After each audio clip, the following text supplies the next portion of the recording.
Student studies इसके channel में आपका स्वागत है।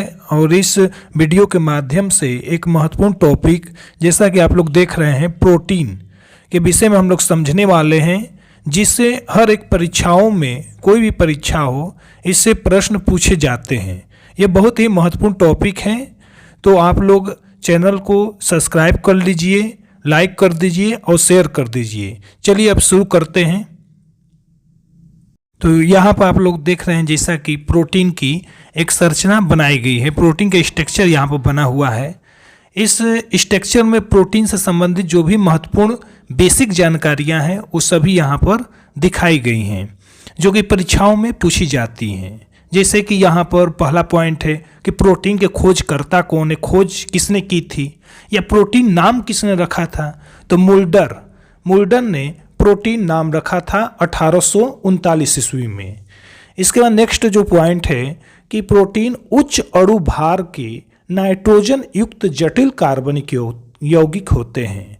तो प्रोटीन जो होते हैं वो उच्च अणु भार के नाइट्रोजन युक्त जटिल कार्बनिक यौगिक होते हैं, कार्बनिक यौगिक हैं। तो नेक्स्ट इसमें जो पॉइंट है कि प्रोटीन सभी जंतु और पादप कोशिकाओं के प्रोटोप्लाज्मा में पाया जाता है। तो यहाँ से ये प्रश्न पूछा गया है कि प्रोटोप्लाज्मा में कौन सा कार्बनिक पदार्थ पाया जाता है। तो प्रोटीन जो है मुख्य रूप से प्रोटोप्लाज्मा में पाया जाता है। इसके बाद नेक्स्ट जो पॉइंट है कि प्रोटीन में कौन कौन से तत्व मिलते हैं। तो प्रोटीन में मुख्य रूप से कार्बन, हाइड्रोजन, नाइट्रोजन, सल्फर तत्व मुख्य रूप से उपस्थित होते हैं। तो प्रोटीन में ये सभी जो तत्व हैं ये मुख्य रूप से पाए जाते हैं, कार्बन, हाइड्रोजन, नाइट्रोजन, सल्फर। इसके अलावा नेक्स्ट जो पॉइंट है कि प्रोटीन निर्माण की इकाई एमिनो अम्ल है। तो प्रोटीन का निर्माण किस इकाई द्वारा होता है, किसके द्वारा होता है, तो एमिनो अम्ल द्वारा होता है।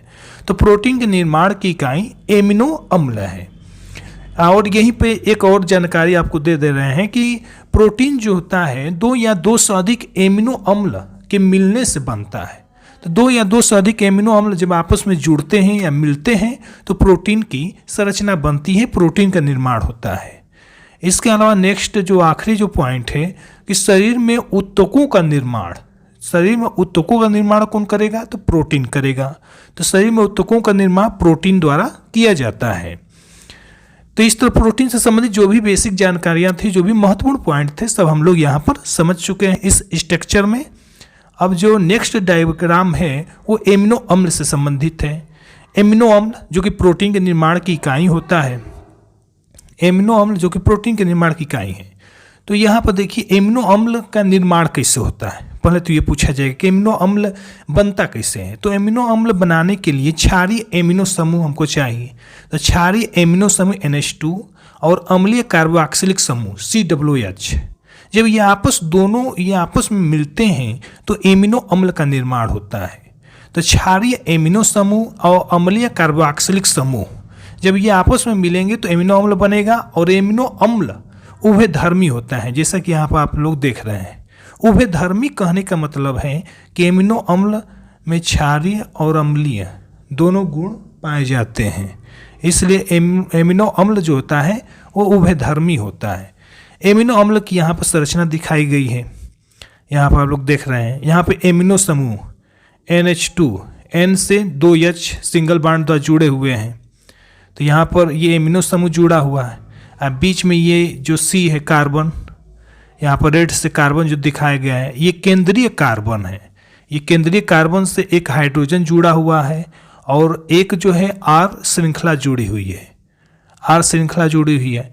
और इस कार्बन के इस साइड देखिए C से डबल बॉन्ड O जुड़ा हुआ है और सिंगल बॉन्ड OH जुड़ा हुआ है। तो COOH ये कार्बोक्सिलिक समूह है। तो यहाँ पर COOH कार्बोक्सिलिक समूह है।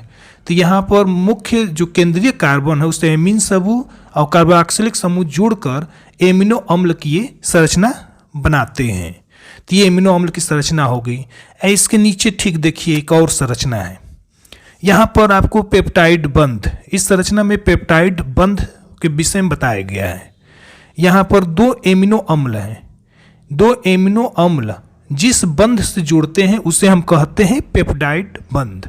तो पेप्टाइड बंध किसे कहते हैं, तो एमिनो अम्ल जिस बंध द्वारा आपस में जुड़ते हैं। तो यहाँ पर जो बंध आप लोग देख रहे हैं यहाँ पर आप लोग, तो यहाँ पर C++ONH ये जो है पेप्टाइड बंध का कार्य कर रहा है। तो CONH यहाँ पर CONH ये पेप्टाइड बंध है, इसी से दोनों एमिनो अम्ल आपस में जुड़े हुए हैं। तो अगर पूछा जाएगा पेप्टाइड बंध से आप क्या समझते हैं, किसे कहते हैं, या पेप्टाइड बंध क्या होता है, तो एमिनो अम्ल जिस बंध से जुड़े होते हैं उसे पेप्टाइड बंध कहते हैं। अब नेक्स्ट इसके आगे कुछ महत्वपूर्ण बिंदु है प्रोटीन से संबंधित, उसको हम लोग समझेंगे। जैसे कि यहाँ पर आप लोग देख रहे हैं, यहाँ पर कुछ महत्वपूर्ण बिंदु हैं जो कि परीक्षाओं में सभी पॉइंट पूछे गए, सभी बिंदुएं पूछी गई हैं। तो सभी परीक्षाओं में जो है सभी बिंदु जो दिए गए हैं यहाँ पर आपको बताए गए हैं, तो ये सभी परीक्षाओं में, अधिकतर परीक्षाओं में ये पूछी गई हैं। जैसे पहला पॉइंट है प्रोटीन से जल अपघटन। जब प्रोटीन से जल अपघटन द्वारा अब तक 23 एमिनो अम्ल प्राप्त हुए हैं। 23 एमिनो अम्ल, तो प्रोटीन के जल अपघटन से 23 एमिनो अम्ल प्राप्त हुए हैं। इसके बाद नेक्स्ट पॉइंट है एमिनो अम्ल में 10 एमिनो अम्ल आवश्यक एमिनो अम्ल होते हैं। तो यहाँ से प्रश्न पूछे जाते हैं कि आवश्यक एमिनो अम्ल कितने प्रकार के होते हैं, तो 10 होते हैं। मुख्य रूप से 10 एमिनो अम्ल आवश्यक होते हैं, आवश्यक एमिनो अम्ल हैं, क्योंकि शरीर की वृद्धि और जीवन के लिए आवश्यक है।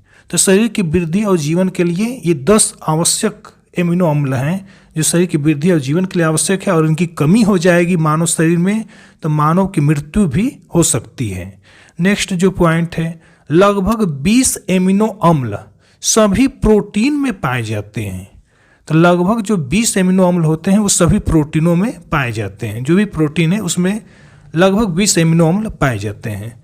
सबसे सरल एमिनो अम्ल ग्लाइसिन होता है। ये पूछा गया प्रश्न कि ग्लाइसिन किस प्रकार का अम्ल है, क्या ये सरल है कि जटिल है, इस तरह प्रश्न बनाकर पूछे गए हैं। तो ये सबसे सरल एमिनो अम्ल होता है ग्लाइसिन।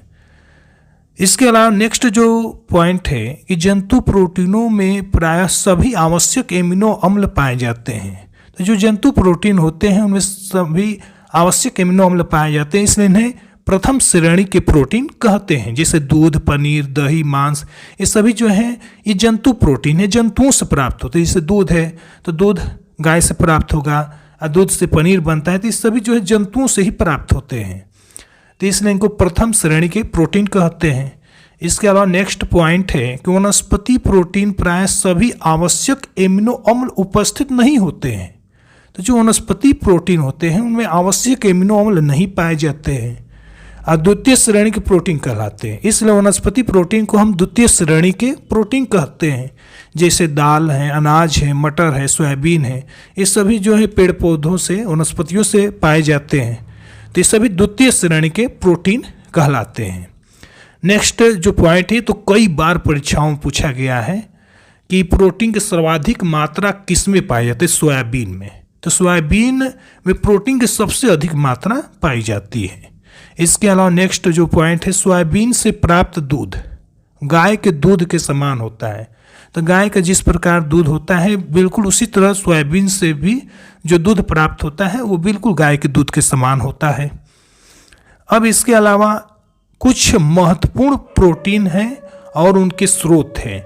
ये तो सबसे, अगर पूछा जाए प्रोटीन में कौन महत्वपूर्ण है सबसे ज़्यादा, उसे तो महत्वपूर्ण सभी हैं, लेकिन सबसे अधिक महत्वपूर्ण ये है क्योंकि लगभग हर एक परीक्षा में इससे पूछा गया है प्रश्न।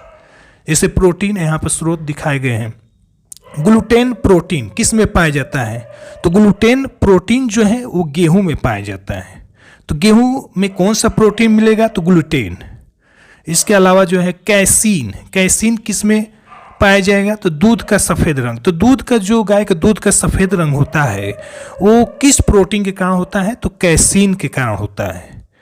और नेक्स्ट जो है कैरोटीन, तो गाय के दूध का हल्का पीला रंग, जिससे गाय का दूध का हल्का जो पीला रंग होता है वो किस प्रोटीन के कारण होता है, तो कैरोटीन के कारण होता है।